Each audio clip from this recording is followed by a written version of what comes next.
Vamos a comenzar. Antes que nada quisiera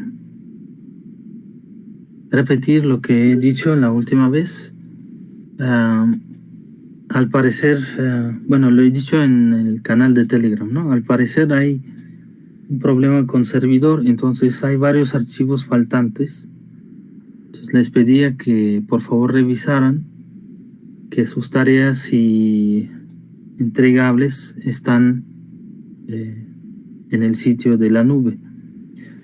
¿Sí? Entonces, en caso de que falta algún archivo o todos, hay que volverlos a subir. Y los archivos que suben, por favor, mencionen en el documento que se llama aclaraciones.txt. Me indican qué archivos fueron subidos por falta. ¿Okay? Afortunadamente alcancé a descargar los exámenes a tiempo. Sin embargo, con las tareas no fue la misma situación. Entonces, es importante que revisen, ¿no? Si están todos los archivos o no. Entonces, y también la tarea número 9, es muy importante que también lo suban. Creo que es la que más afectó. Entonces, si se borró, súbanlo otra vez, por favor, ¿sí? Los exámenes no es necesario subir, ya los tengo. Pero las tareas y prácticas sí, ¿no? Los que faltan. Por favor, revisen.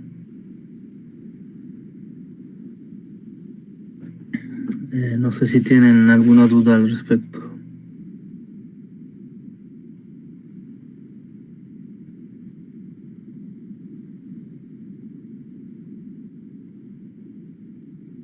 ¿No?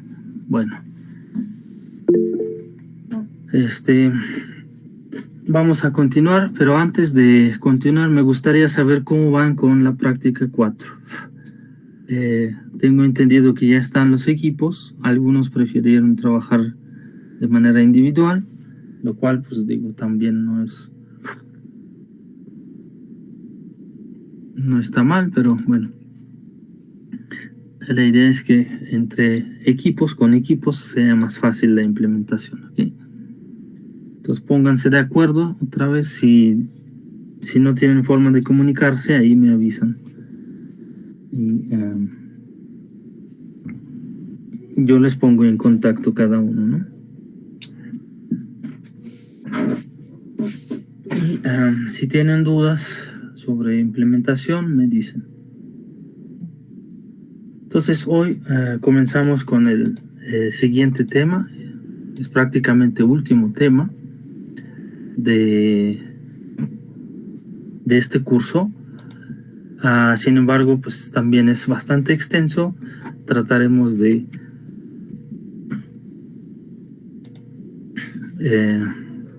ver nada más las partes fundamentales, ¿okay? Esenciales. Y comprende la parte responsable de análisis semántico. Estas láminas están en inglés, pero bueno, voy a ir explicando de qué se trata. Parte de información fue tomada de este señor de la Universidad Chapel Hill.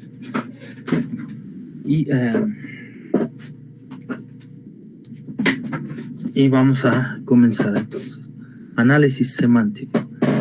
Entonces recuerdan que cuando realizábamos el proceso de compilación, que de acuerdo a si es un compilador o intérprete, realiza lo mismo, ¿no? Si es un código fuente que el interpretador lo analiza y lo que hace es su ejecución, arrojando ya interpretación directamente en la salida, ¿no? Por ejemplo, si es un traductor o compilador lo que hace es generar un código objeto. En caso de compilador, siempre es un código objeto de nivel más bajo. Por ejemplo, un ensamblador o código de máquina. Y finalmente, en caso de un traductor, siempre es código objeto, es del mismo nivel de abstracción que código fuente. Entonces, la idea es, primero, ver si el programa está bien escrito. Si el programa fuente tiene estructura correcta de sentencias y declaraciones. ¿Okay? Si es así, nos falta el siguiente paso, que es análisis semántico, es decir, entender qué es lo que quiere hacer el programa. ¿Okay? Hemos dicho que formalmente es una tarea menos algorítmica que, por ejemplo, análisis sintáctico, en donde utilizábamos métodos muy simples como autómatas de pila o árboles para realizar construcción de este árbol sintáctico, ¿no? Y entre los bloques, entonces, lo que hemos visto,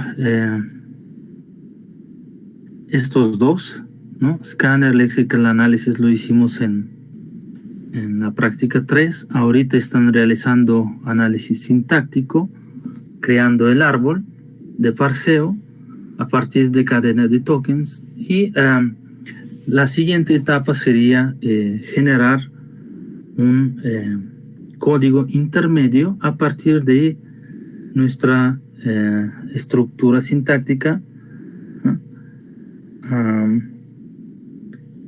generando un código, un árbol abstracto, o bien alguna forma otra intermedia de representación, ¿no?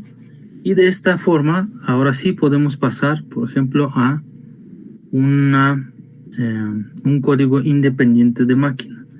Es decir, es una etapa opcional, pero por lo general sí está presente. Es un código independiente de máquina, y esta podemos optimizarlo, por ejemplo, combinando instrucciones, eliminándolas, etcétera, simplificando el código, ¿no? Finalmente pasamos a generación del código objeto,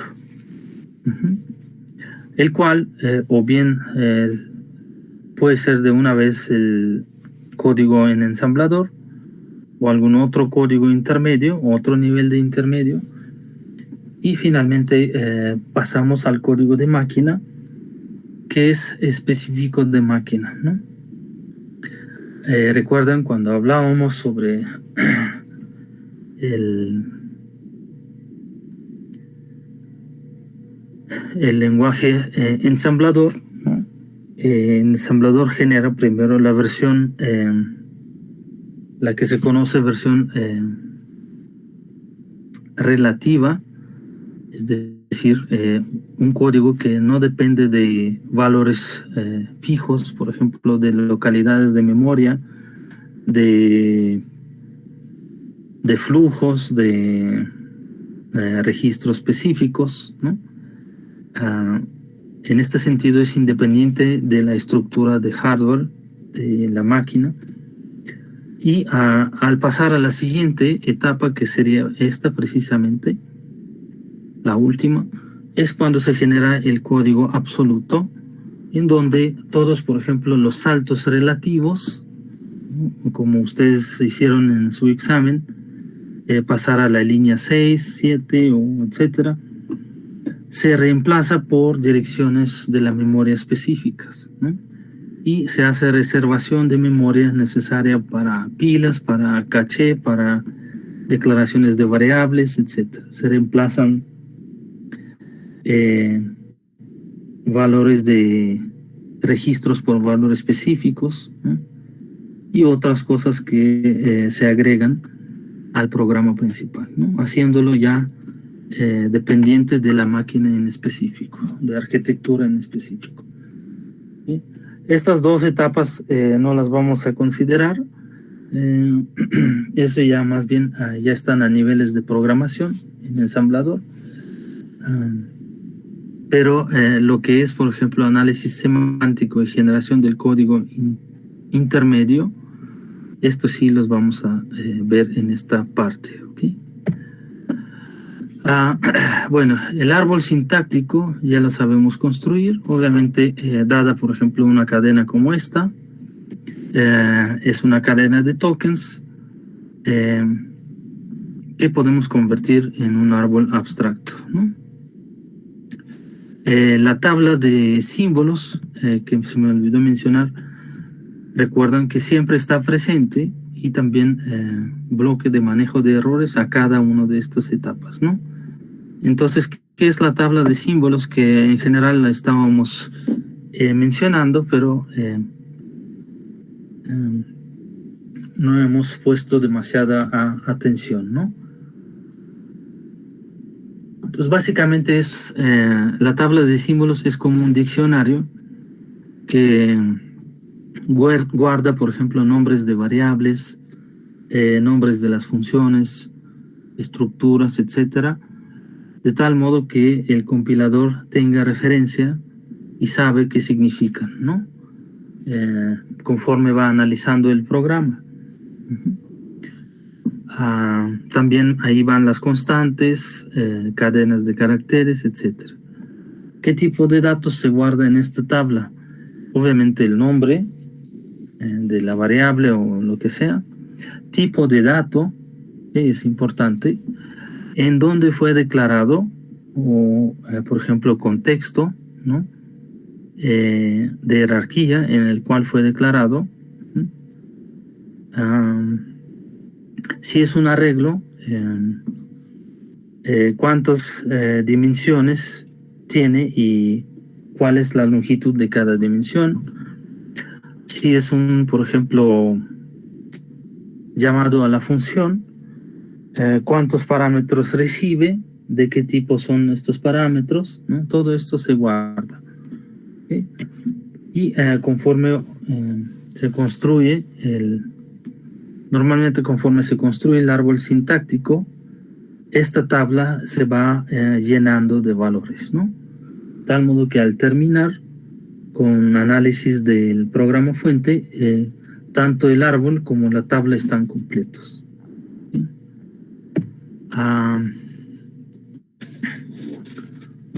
Ok, un ejemplo simple de un programa, creo que está escrito en Pascal, si no me equivoco.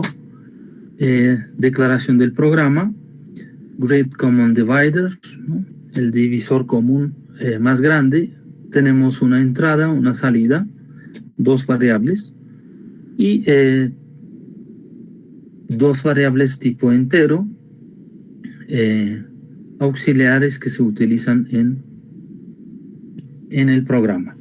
Entonces hay un bloque principal que comienza con begin y end. Noten que aquí indentación, separación de la columna 1, sirve nada más para nosotros para identificar bien este bloque y las instrucciones dentro del bloque.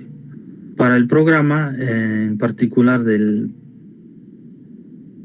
Pascal, tengo entendido que esto no tiene ningún efecto. Y en programas como Python, por ejemplo, indentación es parte del lenguaje y por lo tanto sirve en lugar de llaves, por ejemplo, para identificar en dónde comienza un bloque y dónde comienza y dónde termina, ¿no? Entonces depende del lenguaje de programación. ¿Okay? Entonces vemos que simplemente realiza lectura de dos variables y mientras los valores son distintos, lo que hace es restar uno del otro y escribir el valor en la pantalla, el valor i. Entonces tenemos dos variables de entrada y salida. ¿Okay?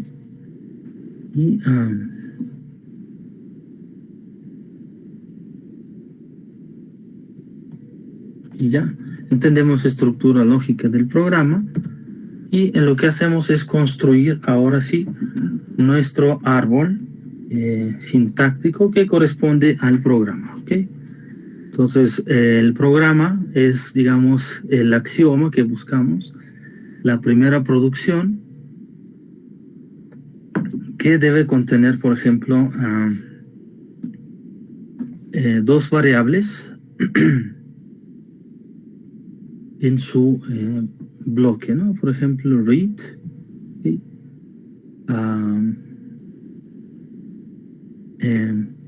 Las etiquetas que vamos a agregar en la tabla de símbolos son los siguientes: el índice, el símbolo y el tipo. ¿Okay? Entonces, esta tabla también se va llenándose, como les decía, conforme vamos a ir creando nuestro árbol sintáctico. ¿Okay? Noten que las hojas en este caso va a ser simplemente el índice en esta tabla. Entonces, programa, por ejemplo, tiene etiqueta 5, que es el símbolo, que es nombre del programa, y el tipo está asociado con el programa. Después, la bandera read implica que debo leer una variable de entrada, 3 input, ¿okay? Y 6, la variable que voy a leer es i. ¿Okay? El tipo es 1, y 1, de acuerdo a la misma tabla, significa que es un entero y es el tipo de datos. ¿Okay? Noten que hay referencias cruzadas dentro de la tabla. ¿Okay? Y eso me permite compactificar la tabla, ¿no? Haciendo estas referencias cruzadas. Entonces quiere decir que leo una entrada del tipo entero. Después leo una entrada del tipo 7, que es variable j, ¿ok? Y el tipo es también entero. Si regreso aquí, entonces veo que a partir de esta línea se pasa directamente a la lectura de las variables i y j, que son estos. El bloque while, a su vez, por ejemplo, contiene una comparación de 6 y 7, que de acuerdo a los índices de la tabla son variables i y j que tienen tipo entero. El write, lo que hacemos es escribir la salida, 4 output, que tiene tipo 2, que es archivo de texto. ¿Okay? Tipo texto. Escribimos línea 4 en la salida, que tiene tipo texto. Y así sucesivamente. Por ejemplo, comparación de números y resta se realiza por variable y el tipo asociado. ¿Okay? Entonces es una de las formas de representar información, por ejemplo, que me indica el tipo de dato y el nombre de variables en este caso, o partes del programa. La forma de implementar estas tablas es por lo general en forma de tablas tipo hash, que tienen muy buen rendimiento en búsqueda de resultados, ¿no?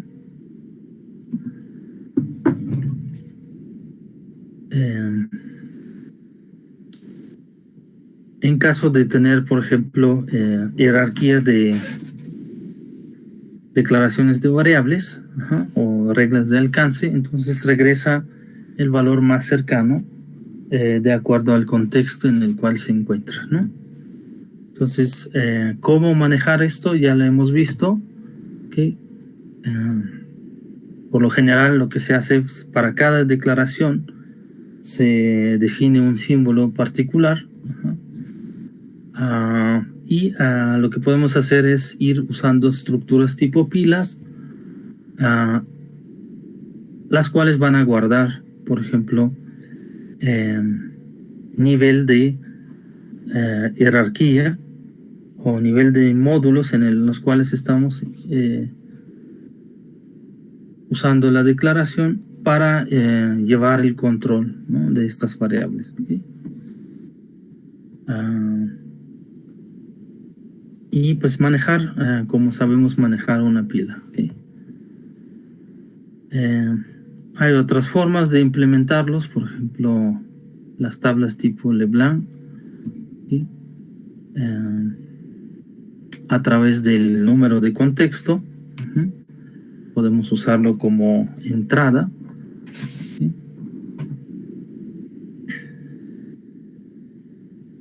Y bueno, realizando operaciones push y pop de acuerdo a nivel en el cual estamos, ¿no?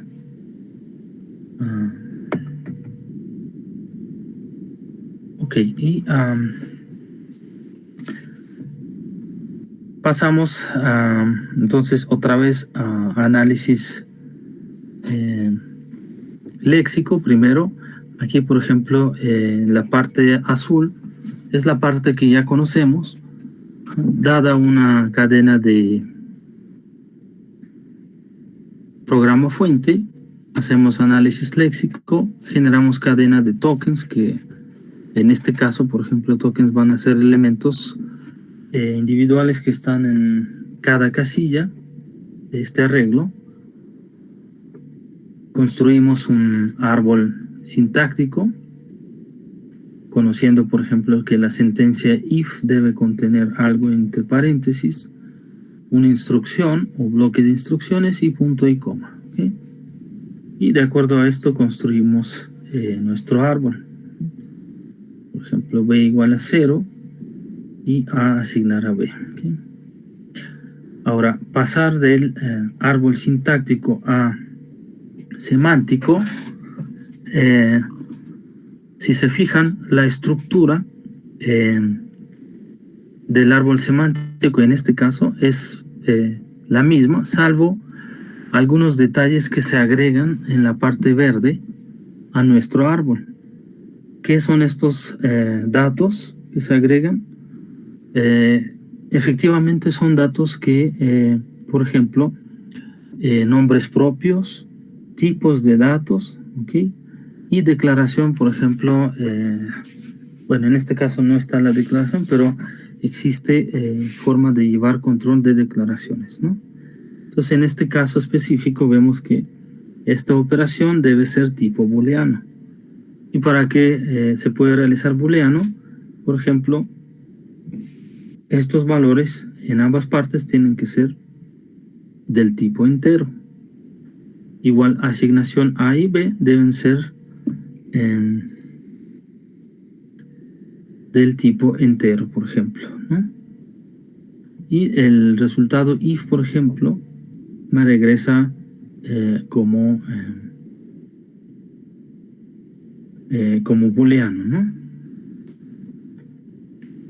Entonces, esta etapa muchas veces le llaman árbol sintáctico decorado, precisamente porque agrega campos extra sobre tipos de datos. ¿Okay? Híjole, se ve muy feo aquí, se cambió en la fuente, pero una vez que tengamos este árbol declarado, espero que se pueda ver más, pasamos a un código intermedio, que en este caso es simplemente mnemónicos del lenguaje ensamblador, que nos sirven para describir las operaciones elementales, ¿no? Por ejemplo, la instrucción en lenguaje ensamblador dado, por ejemplo, correspondiente a if, es simplemente conditional jump, ¿no? En donde, por ejemplo, si el valor en algún registro del procesador es igual a 0, entonces realizar salto a tal dirección de la memoria. Y salto a la dirección de la memoria, en este caso va a ser relativo a algún valor específico. Entonces, en este caso, por ejemplo, se realiza un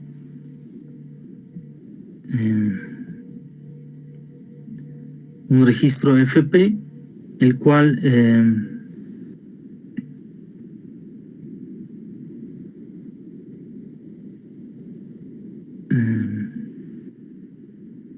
usa desplazamientos, por ejemplo, de 4 bits o de 8 bits para identificar en qué posición está ubicada, por ejemplo, la variable, en este caso B, y la variable A, por ejemplo, ¿no?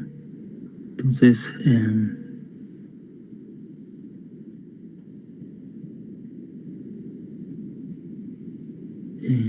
la operación move, en este caso, por ejemplo, la constante y acceso a la memoria, ¿no? Eso es acceso a la memoria sobre, por ejemplo, posición. Este es un contador de direcciones de la memoria, ¿no?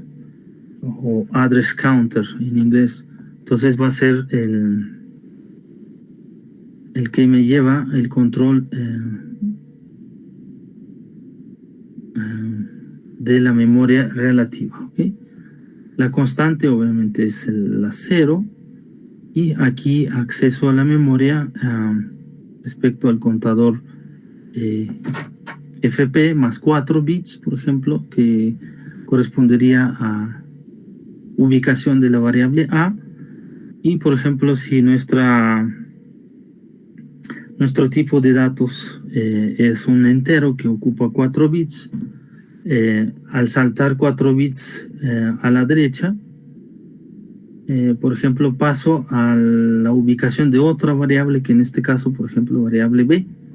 Entonces sería posición FP más 8 en lugar de FP más 4. Entonces vemos FP más 8 en dos lugares, porque esto significa que estoy accediendo a la variable B que está en la misma dirección de la memoria. Y la variable A está previa a la variable B. Y finalmente la condición else, por ejemplo, si esto no se cumple, en este caso simplemente corresponde a la operación NOP, ¿no? Que es no operation, ¿no? O no operante. Simplemente significa que no hacer nada, ¿okay? Y optimizamos este código realizando ahora, en lugar de acceder a la memoria directamente, vamos a acceder a, por ejemplo, a los registros locales del procesador, suponiendo que las variables A y B ya están colocadas en estos registros. Entonces lo que hacemos simplemente es mover valores de registros, por ejemplo, de CX a DX, ¿no? En este caso, más bien, sí, variable A es igual a B, ¿no? Es decir, CX paso al DX, ¿no? Y aquí también la mismo registro CX, ¿no?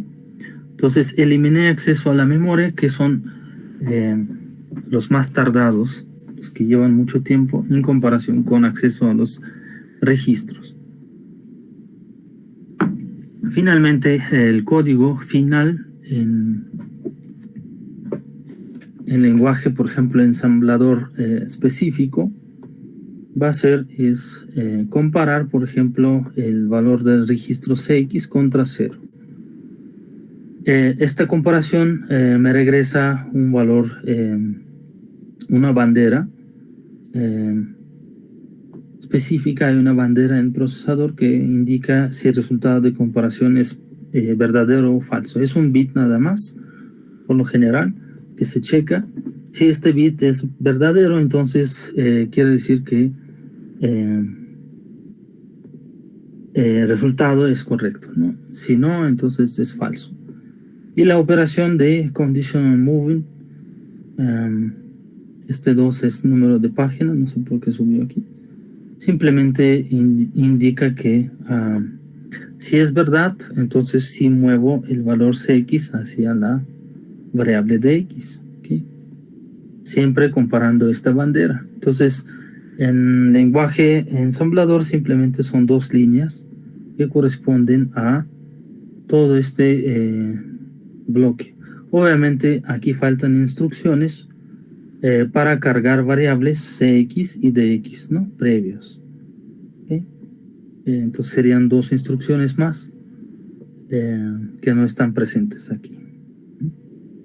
Y este es el proceso final con el cual termina la compilación del programa. Entonces, una vez que construimos este árbol sintáctico, entonces, ¿qué cosas debemos de llevar o debemos guardar en la tabla? Ya hemos dicho nombres propios, tipos, y también necesitamos llevar control cómo cambian estos valores conforme se ejecuta el programa. Por ejemplo, en algún lugar del programa existe una conversión del tipo de dato, por ejemplo, del float a int, ¿okay? O resultado de cálculo de alguna operación me da a un int que se asigna a variable tipo float.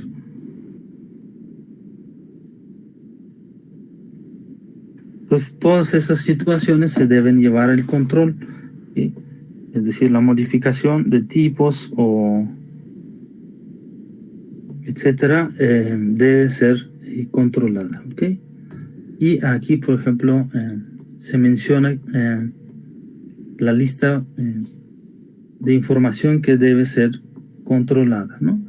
Por ejemplo, si x, la variable x, es un escalar, un arreglo o una función, ¿cómo saber qué es una x? Si la x está declarada antes de ser usada, previo a su uso. ¿Okay? Y también a qué nivel de declaración x corresponde, ¿no? Puede ser que x es una variable global y yo estoy usando declaración local, etcétera, ¿no? Si la definición, si el tamaño de la referencia que estoy usando corresponde a la declaración, ¿okay? Por ejemplo, en una función le paso un arreglo de un tamaño distinto al tamaño declarado a nivel, digamos, del módulo o función que lo invoca, ¿no? Checar si cumplen los límites, los arreglos. Muchas veces compiladores no tienen esta restricción porque a veces se manejan arreglos dinámicos y por lo tanto este tipo de control o bien introduce una restricción o bien deshabilita o no permite este tipo de declaraciones de arreglos dinámicos, ¿no? Y finalmente errores de tipo, como les mencionaba, ¿no? Por ejemplo, a resultado de operación A más B se le asigna una variable C, donde A y B son enteros y C es un flotante, ¿no? Entonces, estos errores específicamente son fáciles de identificar y estos se pueden corregir o controlar, digamos, mejor dicho, conforme se construye el árbol semántico. Y este proceso pues, se conoce como análisis estático porque no estamos emulación del ejecución, no estamos haciendo emulación de ejecución del programa. ¿Okay? Entonces hacemos el análisis estático. Hay dos ramas o formas principales de hacer este tipo de análisis. Primero es agregar una gramática adicional a gramática sintáctica. Sería gramática que se conoce gramática de atributos, la cual simplemente agrega producciones adicionales a la gramática libre de contexto de nuestro lenguaje. Ajá. Y trabaja con atributos de cada símbolo, sea terminal o no terminal. ¿Okay? Y segunda solución es, por ejemplo, técnicas tipo ad hoc, que simplemente agregan la gramática con los códigos específicos que se dedican a conversión de tipos de datos, de guardar información o acceso a las tablas. ¿Okay? Entonces es básicamente estas dos, ¿no?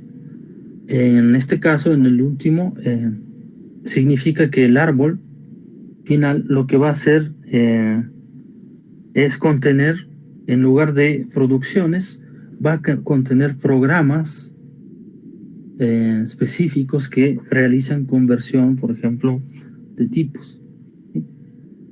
O acceso a las tablas, hacer llamadas a las tablas, ¿no? Bueno, entonces, gramática de atributos, ¿qué es? Es una generalización de gramáticas libres de contexto. ¿Okay? En este caso, cada símbolo de la gramática va a tener un conjunto de atributos. ¿Sí? Y estos atributos cumplen ciertas reglas de producción. Ajá.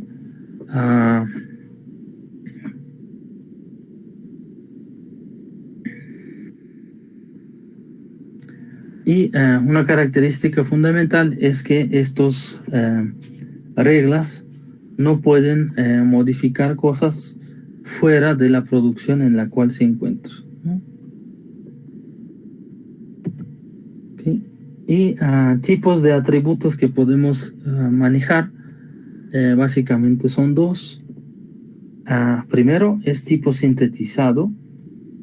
Se refiere a atributos que podemos determinar a partir de los hijos, ¿no?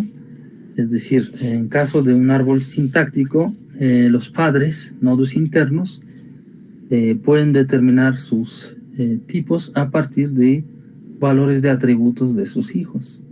Es decir, la parte derecha es la que va a determinar la parte izquierda de la producción de atributos. Y finalmente, el atributo heredado son aquellos que podemos hallar a partir de los padres o bien hermanos, serían nodos hermanos, y también propios valores que se tiene el nodo. ¿Okay? Entonces,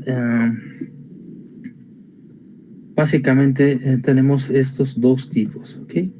Y esto nos define el flujo de determinación de atributos, que en principio son dos tipos, ¿ok? El tipo S, gramática atribuida tipo S, solamente usa sintetizado, el valor sintetizado de tipos, y se aplica en dirección de abajo hacia arriba. ¿Okay? Esa es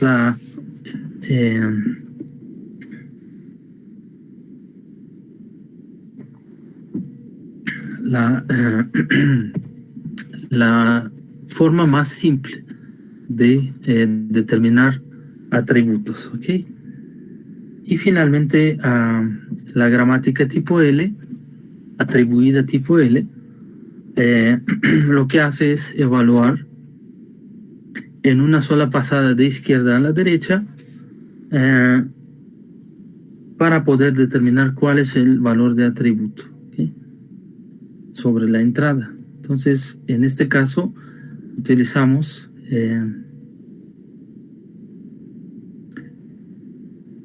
el valor sintetizado de atributo del lado izquierda, que va a ser dependiendo de valor propio, heredado, y atributos o bien sintetizados o heredados de la parte de producción del lado derecho. ¿Sí? Entonces, en este caso debemos tener obviamente las producciones más extensas que pueden llevar, digamos,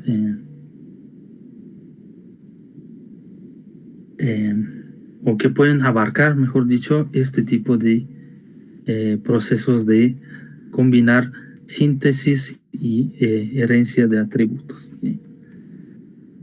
Y es un poco más complicado por lo mismo.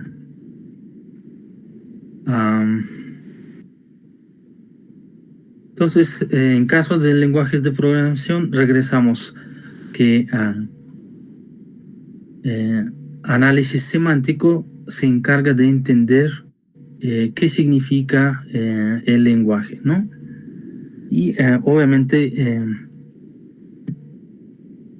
semántica se describe o bien a través de gramática de atributos, ¿sí? Y también existe una generación de atributos de manera dinámica, ¿sí? En donde se emula la ejecución del programa y se determina si todos los tipos, todos los atributos fueron correctamente determinados, ¿no? Y si no, tratar de hallarlos al momento de ejecución.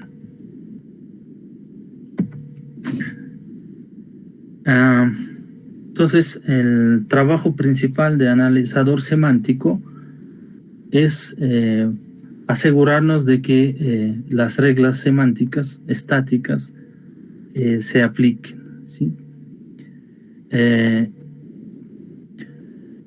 Una forma, digamos, de expresarlo bastante intuitiva es que el analizador semántico se encarga de asegurarnos de que las cosas separadas muy lejos entre el código, en el código, tengan sentido, ¿no?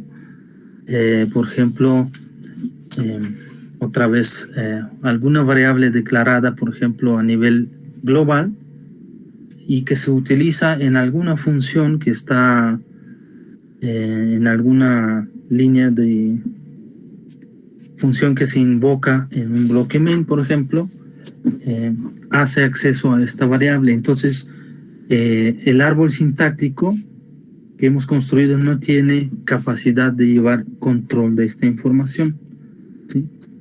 Sin embargo, precisamente el analizador semántico se encarga de controlar estas conexiones, ¿no? Tanto los tipos como niveles de jerarquía, ¿no? De distintas partes del código, ¿no? De tal modo que conserva su forma integral, podemos decirlo, ¿no?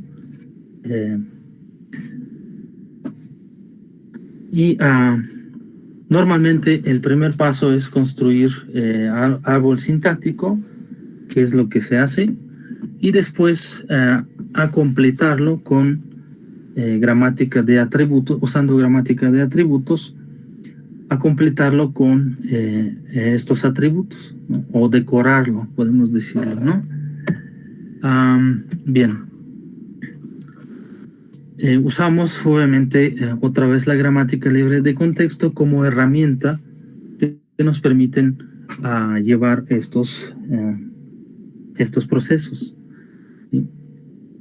Entonces, gramática de atributos se usará para anotar las operaciones que se entienden con cada símbolo que se encuentra en la producción, ¿okay?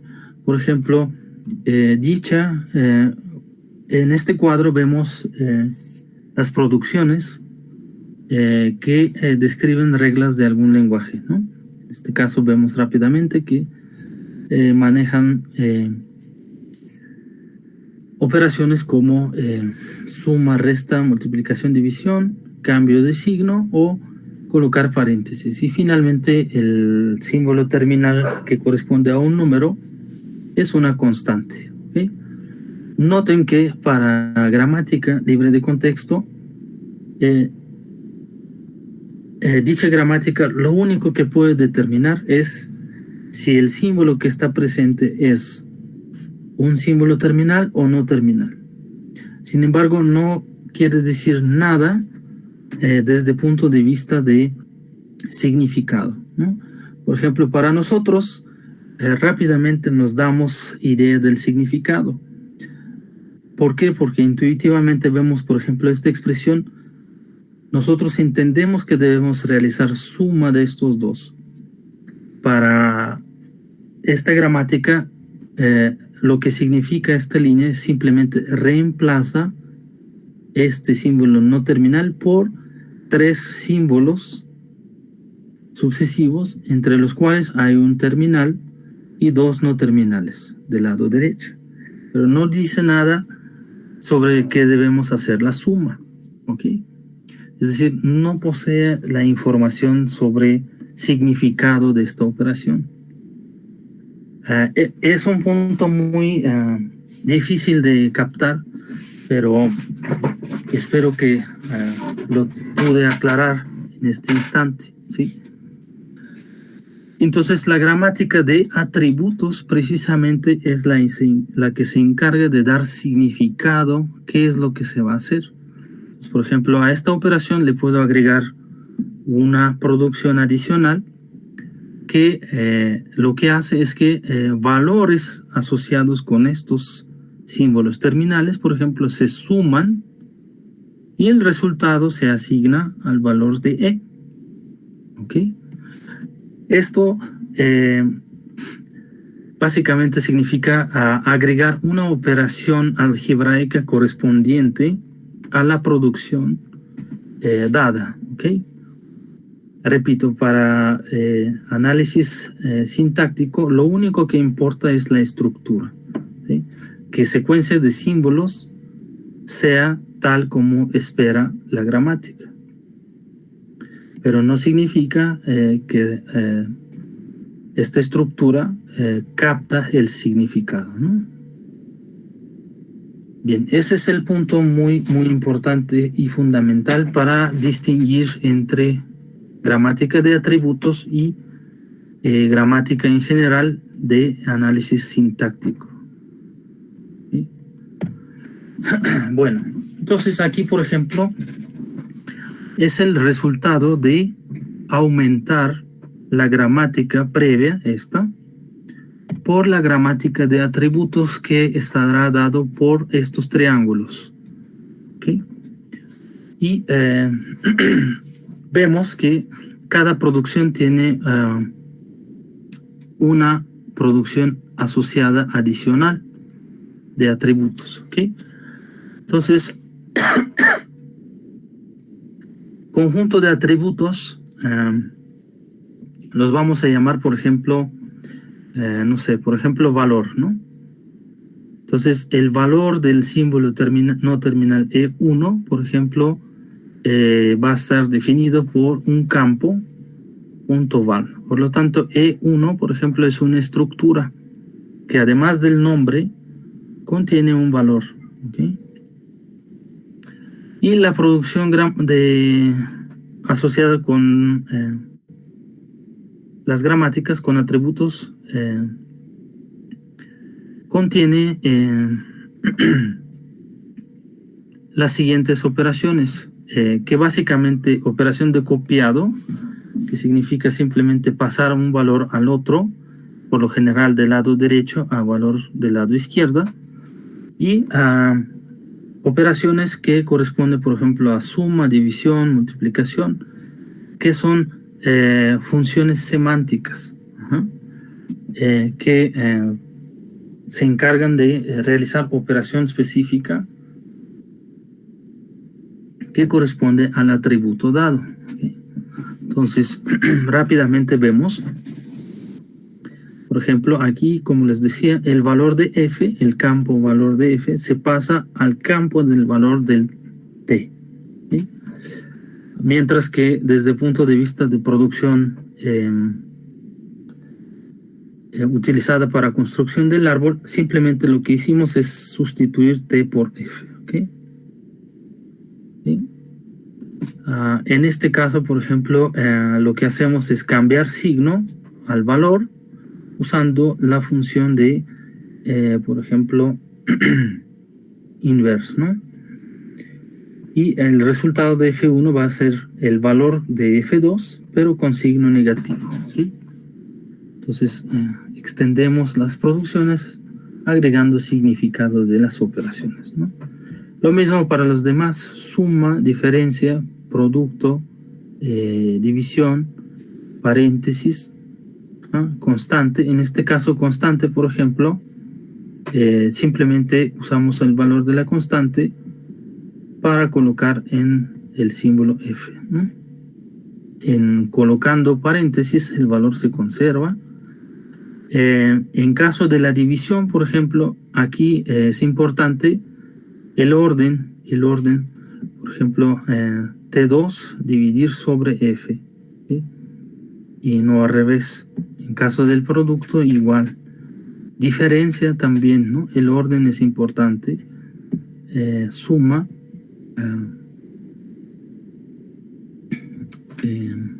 Bueno, suma también respeta el mismo orden, ¿no? Conforme aparecen del lado derecho.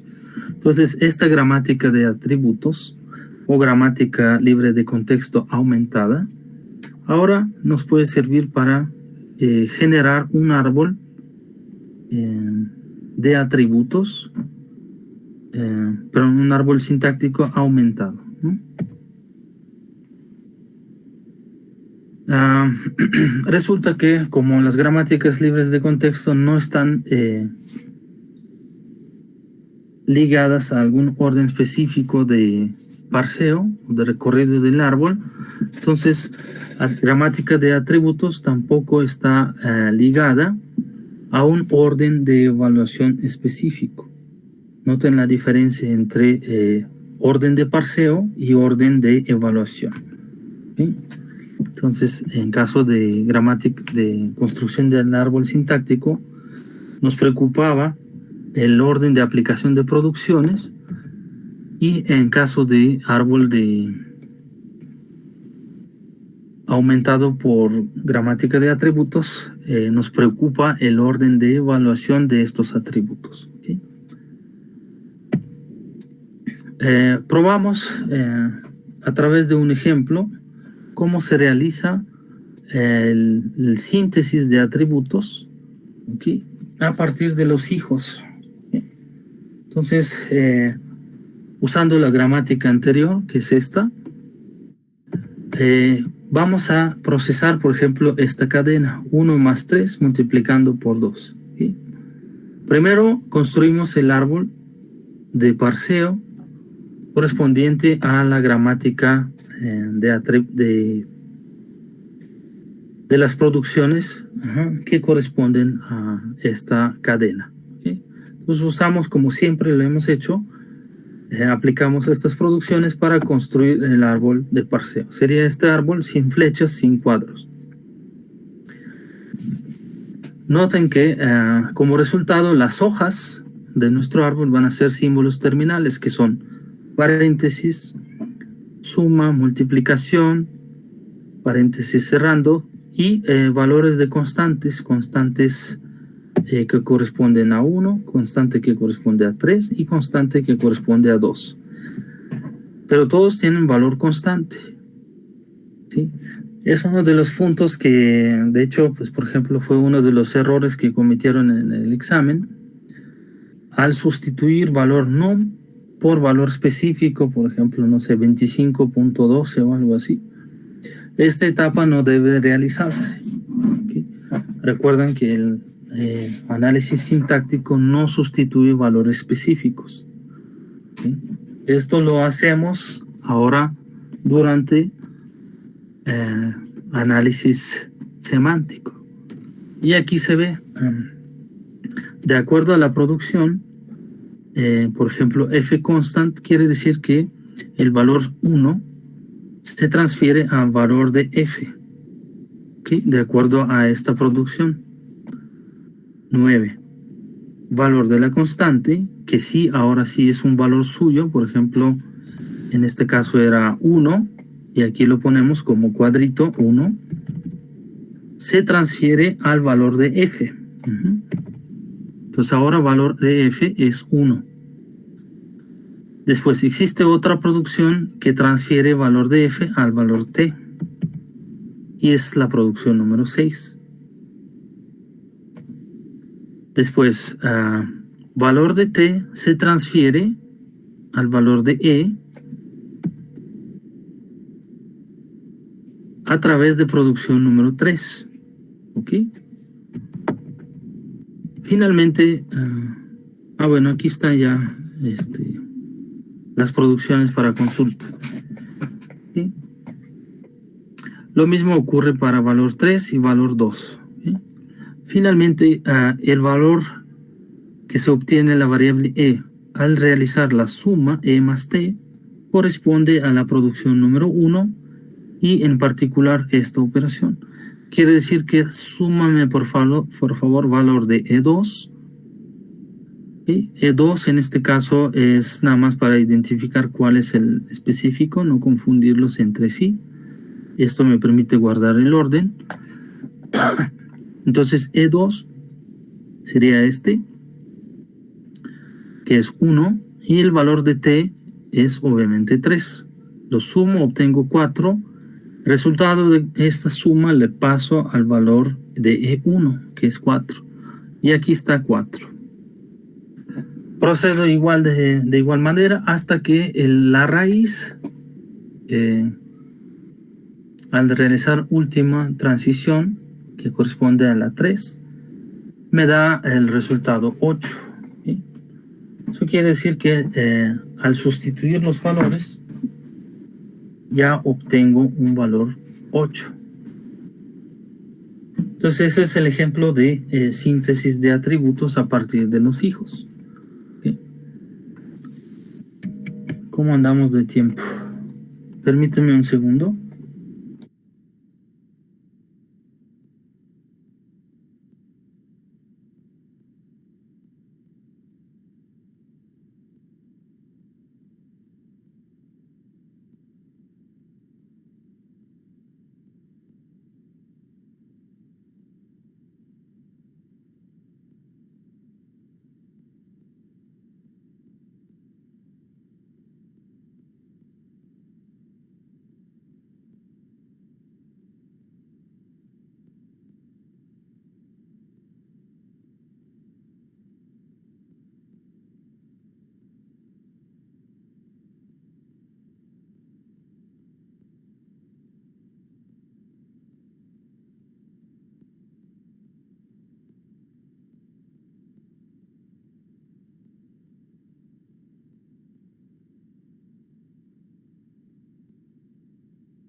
Ok, vamos a continuar. Entonces,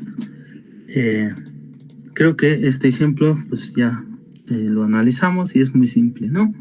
Entonces, el resultado de aplicación de atributos, tenemos un valor nuevo que fue calculado a partir de suma de las constantes, ¿ok? Entonces, eventualmente, expresiones más generales en donde los valores son desconocidos van a ser sustituidos por resultado de ejecución al momento de tener estos valores, ¿no?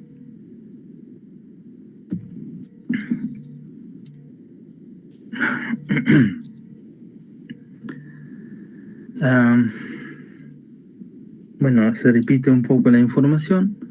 Entonces, esto fue ejemplo de atributos sintetizados, pero también podemos hacer en dirección inversa cuando los valores pasan de arriba hasta abajo del árbol, ¿no? En este caso usamos valores heredados, ¿no? Y el caso de gramática que solamente usa valores heredados se llaman atribuida tipo non-S, ¿no? A cambio de L atribuida, que tenía tanto heredado como sintetizado, ¿no? Entonces esa es la diferencia fundamental.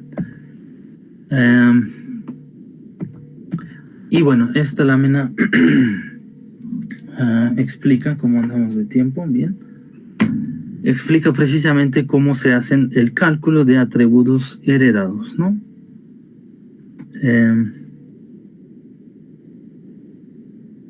Podemos hacerlo, como se mencionó, en una pasada de izquierda a la derecha sobre la entrada para determinar el tipo de atributo, por ejemplo, el mismo valor, ¿no?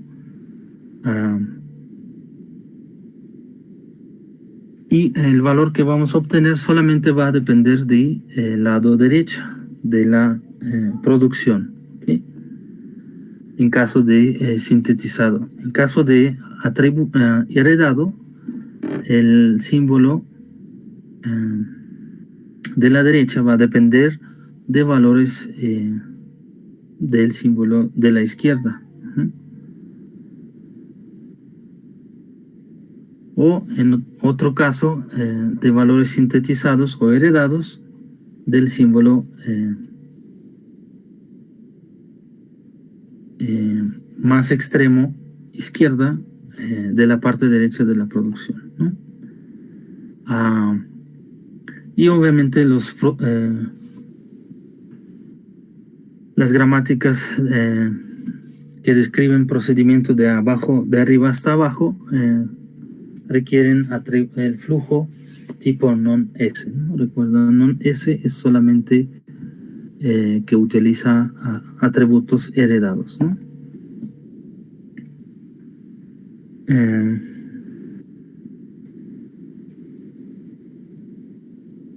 Y atributos tipo L es el caso más general que combina los dos, ¿no? Y por ejemplo, pueden ser evaluados al mismo tiempo en el cual hacemos parseo tipo LL. Y entonces ahí es la ventaja de usar, por ejemplo, el parser tipo LL, ya que tenemos en una sola pasada las dos estructuras, ¿no?, evaluadas, tanto el árbol sintáctico como estructura semántica del programa. Y como ejemplo, entonces, completamos la producción que teníamos, ahora escrita en otro formato,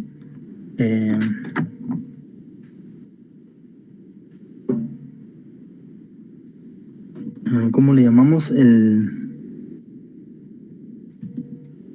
me fue la palabra, es el...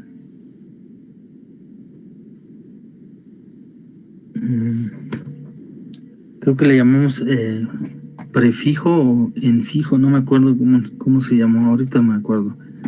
Ustedes se acuerdan, me dicen. El hecho es que recuerdan que podemos colocar el operando antes de los operacionantes de operandos, o bien entre los operandos o al final de los operandos, ¿no? En este caso, por ejemplo, se utiliza gramática en donde el operador se coloca antes de los operandos, ¿no? Entonces, en este caso, por ejemplo, el valor sintetizado para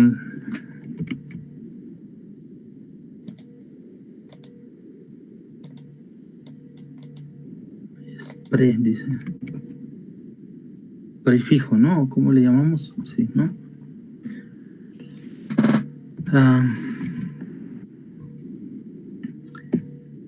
Entonces,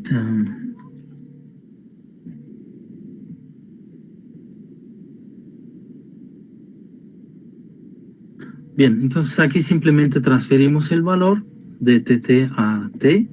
Entonces, el valor sintetizado de TT simplemente va a ser a partir del T, y transferimos el valor de que tiene TT ahora al el símbolo E, ¿no? Y lo mismo en el caso de las otras operaciones, por ejemplo, realizando suma.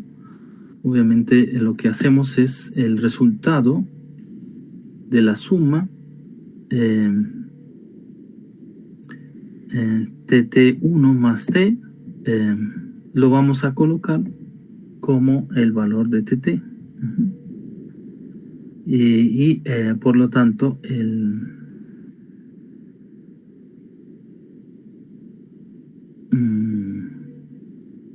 TT1 termina teniendo valor de TT2, ¿no? Más bien al revés, ¿no? Eso se realiza transfiriendo el valor y después se realiza la operación. Sí, transfiriendo el valor y realiza la operación, transfiere el valor al TT1. ¿Sí?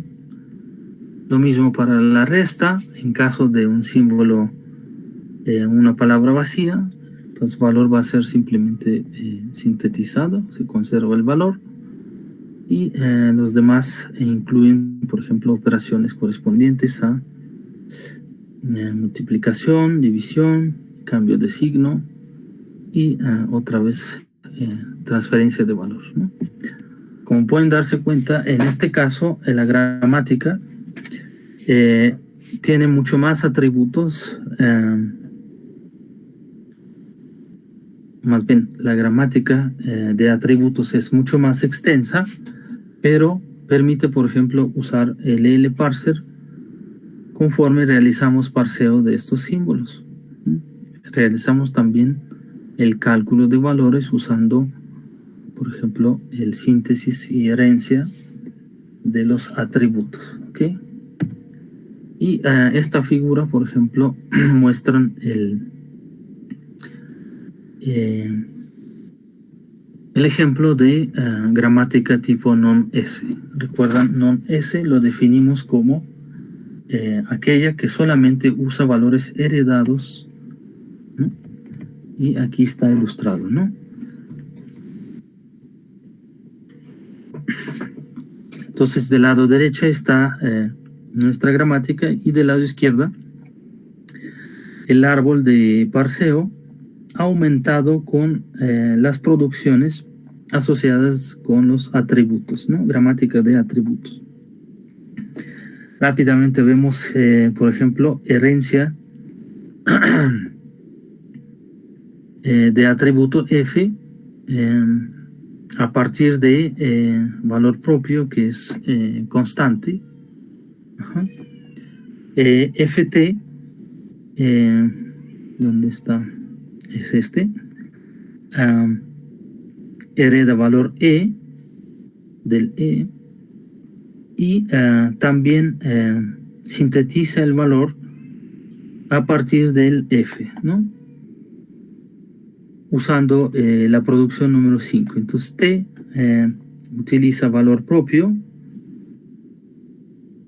y lo hereda del valor FT, y del valor F, ¿no? Entonces, de tal modo que T contiene valor resultante de Ft, ¿no? Y Ft a su vez hemos dicho que utiliza el valor de sintetizado y ¿cuál es la producción? Déjenme buscarla. Multiplicación.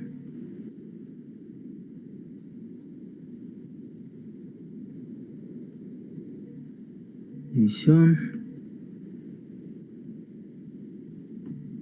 Ajá, eso es simple concatenación. Ok, entonces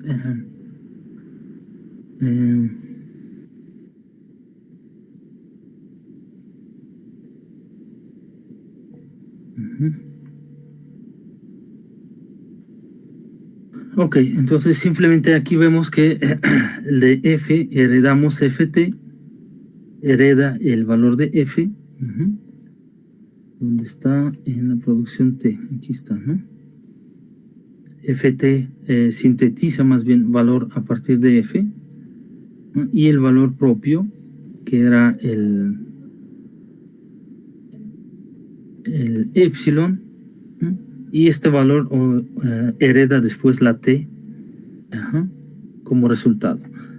Después, esta parte, si se fijan, se repite para las demás partes, como por ejemplo aquí, aquí.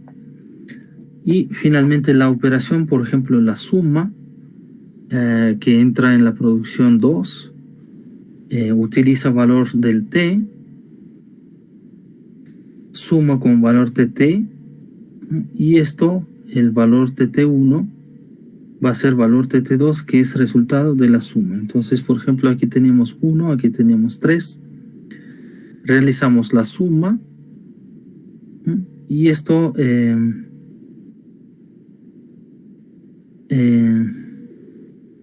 obviamente hereda, la suma se hereda a la siguiente producción, que es la E, ¿no? Pues si se fijan, bueno, es fácil de confundirse aquí, ¿no? Hay que llevarlo con mucho cuidado, el control de cada paso. Lo mismo ocurre en caso de la multiplicación, que sería producción 6, el valor 4 y 2, obviamente se tienen que multiplicar de acuerdo a esta producción, 6.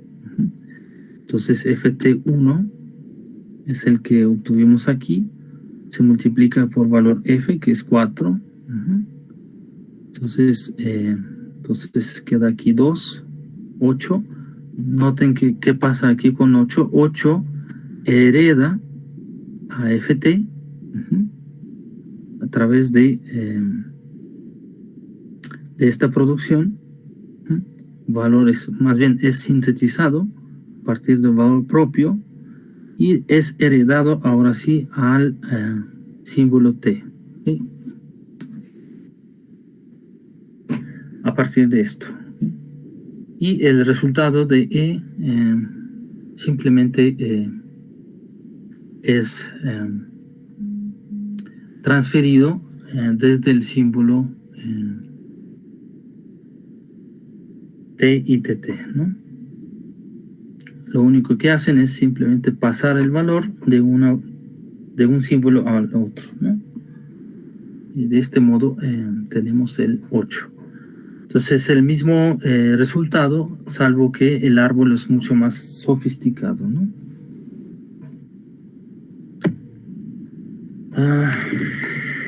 Oye.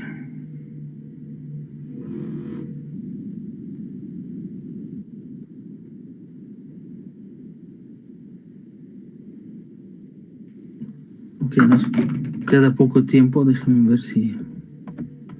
Yo creo que aquí lo dejamos, ¿sí? En este ejemplo, la lámina 28.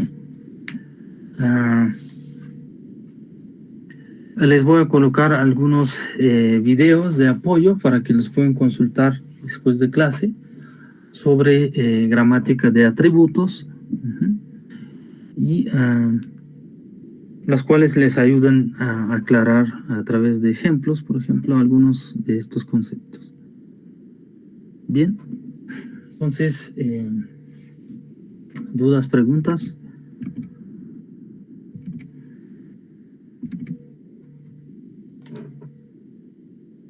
Entonces, si no, bueno, aquí diga Fernando. Disculpe, no es del tema. Ajá. Es acerca de si ya terminó de calificar los exámenes. Sí, ya tienen sus calificaciones en la nube, ¿no? No, a mí no me apareció aún la mía. Y sí hizo el examen. Sí, se lo envié al correo y tiene todo. También lo subí a la plataforma. Me lo envió en correo.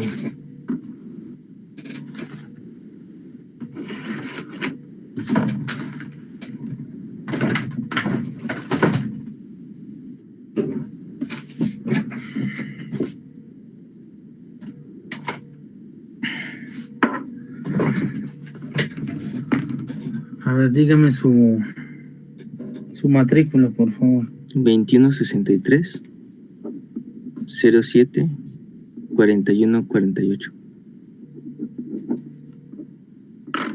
Ok. ¿Alguien más? Por ahí escuché que estaban levantando manos.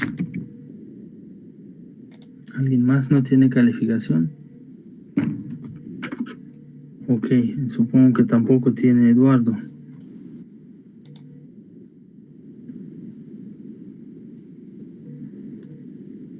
Únicamente lo mandé.